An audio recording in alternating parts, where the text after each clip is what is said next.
Assalamualaikum warahmatullahi wabarakatuh. Perkenalkan, saya Dadang Muhammad Yusuf. Saya adalah Kepala SMK Negeri 3 Lingga Purwakarta.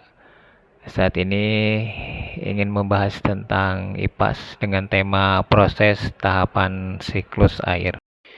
Keberadaan air ternyata mengalami siklus yang mana prosesnya terjadi secara berulang-ulang sehingga hasilnya tetap sama. Siklus ini disebut juga dengan daur hidrologi atau water cycle. Pada dasarnya, siklus air adalah gerakan sirkulasi akan terbentuknya air di planet bumi. Dalam sirkulasi atau perputaran tersebut meliputi gerakan yang dimulai dari air laut menuju atmosfer dalam bentuk uap, kemudian kembali lagi ke bumi.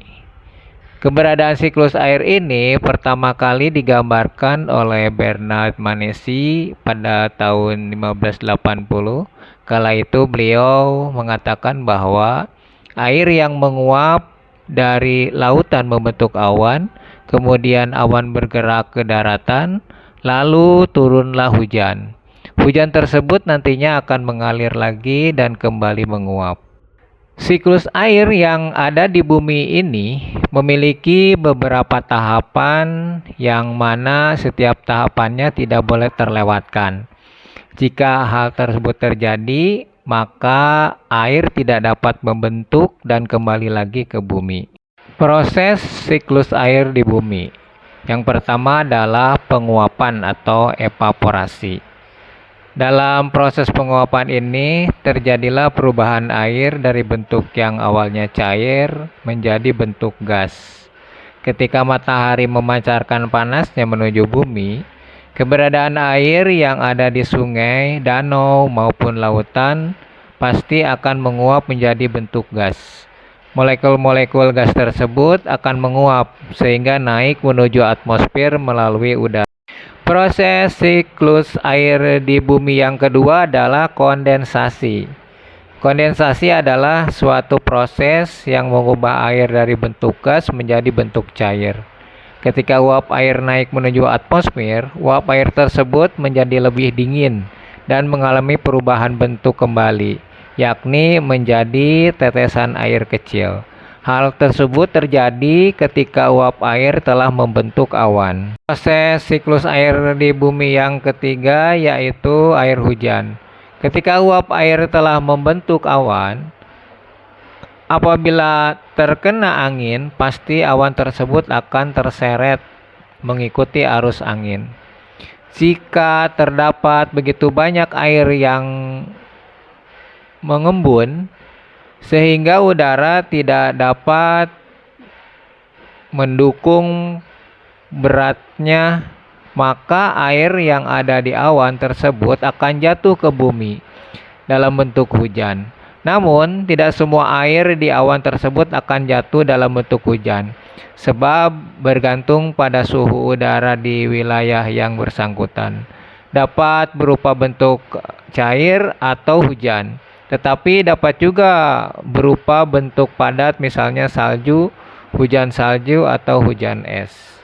Proses siklus air di bumi yang keempat adalah infiltrasi, yaitu proses ini ketika air dari awan jatuh kembali ke bumi, yang mana pasti sebagian besar jatuh menuju ke tanah dan membasahi hingga ke dalam tanah.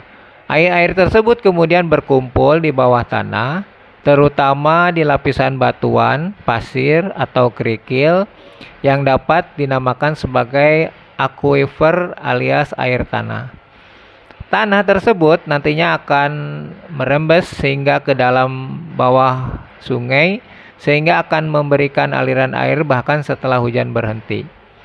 Air tanah ini sangat dimanfaatkan oleh akar tanaman, terutama dalam proses fotosintesis.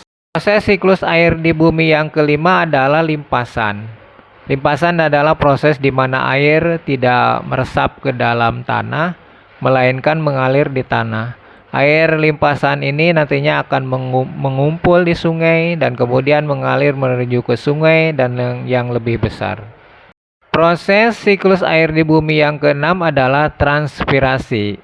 Proses ini adalah ketika air menguap dari tanaman, terutama melalui daun. Hal tersebut juga dapat berpotensi untuk mengembalikan uap air kembali ke udara.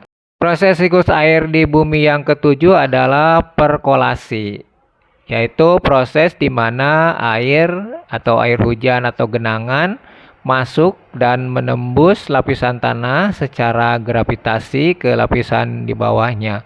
Masuk dan menembus jauh hingga mencapai lapisan jenuh air.